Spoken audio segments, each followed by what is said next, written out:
ইন্নাল আবদাল মুমিনা ইয়ারা যুনুবাহু কান্নাহু কাঈদুন তাহতা জাবাল। ঈমানদার একটা গুনাহকে মনে করে আমার মাথার উপর একটা পাহাড়, এই পাহাড়টা আমার উপর যে কোনো সময় পড়তে পারে। ঈমানদার মনে করে একটা পাহাড় আমার উপর, এই পাহাড়টা আমার উপর পড়তে পারে। এই হাদিস দ্বারা বোঝা যায় ঈমানদার যখন কোনো গুনাহ করতে যায়, করার সময় তার মনের মধ্যে এই জিনিসটা আসবে, সর্বনাশ, আমার উপর একটা পাহাড়, এই পাহাড় আমার উপর পড়তে পারে। বলেন তো পাহাড় পড়লে মানুষ বাঁচে না মরে? তাহলে একজন প্রকৃত ঈমানদার ছোট্ট গুনাহকে আওয়াজ দিয়ে বলেন কিসের মতো মনে করবে? আপনাদের হাত পায়ে ধরে বলি, আজকে থেকে গুনাহ করার আগে কথাটা মনে রাখবেন, আমি একজন ঈমানদার, একটা গুনাহ আমার কাছে পাহাড়ের মতো মনে হওয়া দরকার। যদি দেখাইতে পারতাম, সিনাটা ফাইরা আপনাদেরকে দেখাইতে পারতাম কত কষ্ট নিয়ে কথাগুলা বলতেছি। একজন ঈমানদারের উচিত গুনাহ করার আগে চিন্তা করা আমার মাথার উপর একটা পাহাড়। আমি এই হাদিস পড়ে চিন্তা করি সর্বনাশ, পাহাড় পড়লে তো মানুষ বাঁচে না, এর মানে একটা গুনাহ মানুষকে শেষ করে দিতে পারে, একটা গুনাহ।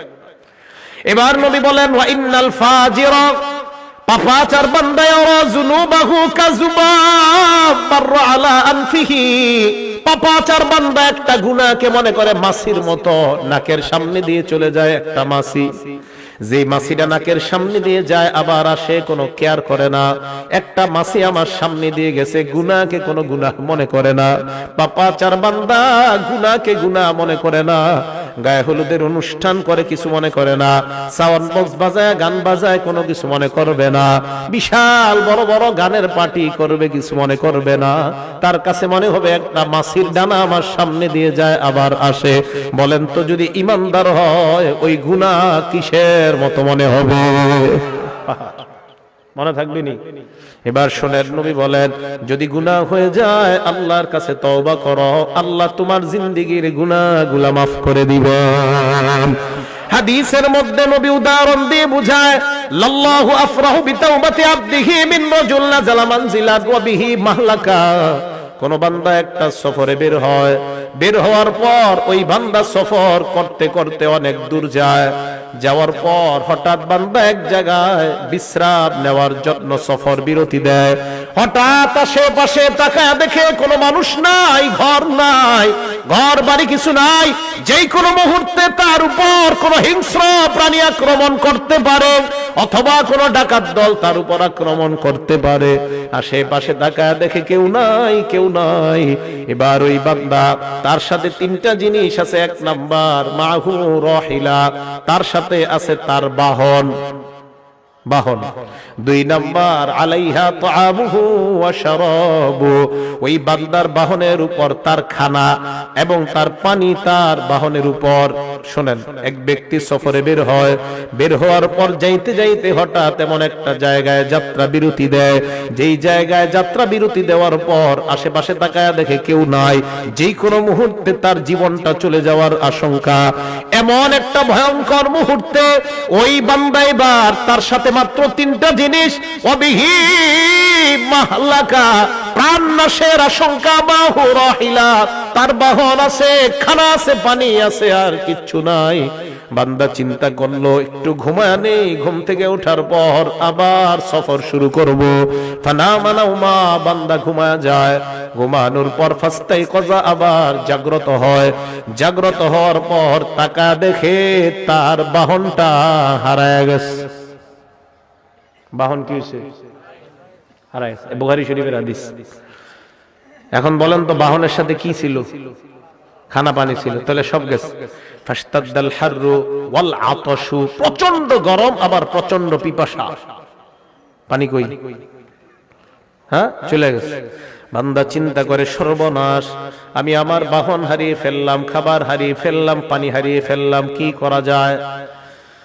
বান্দা চিন্তা করে আবার যদি ঘরে ফিরে যাই সম্ভব না, যদি আমি আবার আমার গন্তব্যের দিকে রওনা হই তাও সম্ভব না, কারণ খানা পানি বাহন কিছুই নাই। এবার বান্দা আল্লাহর উপর ভরসা করে চিন্তা করে এই জায়গায় ঘুমায়া যাই, যেন ঘুমের মধ্যে আমার মরণ হয়ে যায়। পিছনেও যাবো না, সামনেও যাবো না। বান্দা ঘুমায়া যায়, শোনেন, বান্দা ঘুমায়া যায়, ফাস্তাইকাযা, ঘুম থেকে জাগ্রত হয়, হঠাৎ হওয়ার পর দেখে তার বাহন খানা পানি নিয়ে উপস্থিত হয়ে যায়। হাদিসটা বুঝছেন? হাদিসটা বুঝছেন নি সবাই? কিছু কয় না, বুঝছেন নি? আচ্ছা, এই যে বাহন আসলো, খানা আসলো, পানি আসলো, বান্দা যে হারাইলো, হারানোর পর আবার ফিরে পাইলো, কেমন খুশি? অনেক খুশি না? নবীজি বলেন এত খুশি হয় বিশিদ্দাতিল ফারহি, খুশির অতি সহ্যে। গ্রাম্য বাংলায় কই খুশির ঠেলায়। কি কয়? খুশির ঠেলায় আল্লাহ রে কয় আল্লাহুম্মা আনতা আব্দি ওয়া আনা রাব্বুকা, আল্লাহ আপনি আমার গোলাম, আমি আপনার রব। হ্যাঁ, আল্লাহ রে কয়, মানে এ জানে না এর মুখ দিয়ে কি বের হইছে কইতে পারে না। ঠিক আছে না কথাটা? আলে হাদিস ভাই থাকলে কেউ জবাব দেন, এই হাদিসের জবাব দেন। এই হাদিসের কি জবাব? বুখারী শরীফের হাদিসই তো আসেনি এলাকায়। হ্যাঁ, আলে হাদিস ভাই আছে এলাকায়? যদি থাকে এই হাদিসের জবাব কি? যে হাদিসে যে বান্দা আল্লাহরে কইলো আপনি আমার রব, আমি আপনার, আপনি আমার গোলাম, আমি আপনার রব, কি জবাব? বিপদে পড়ে যাবে না। আমি আলে হাদিস ভাইদের মহব্বত করি, এই হাদিসের জবাব কি? হাদিস না ফলো করেন সহিহ হাদিস, এই তো বুখারীর হাদিস, বুখারী শরীফের 6308 নম্বর হাদিস। কি জবাব?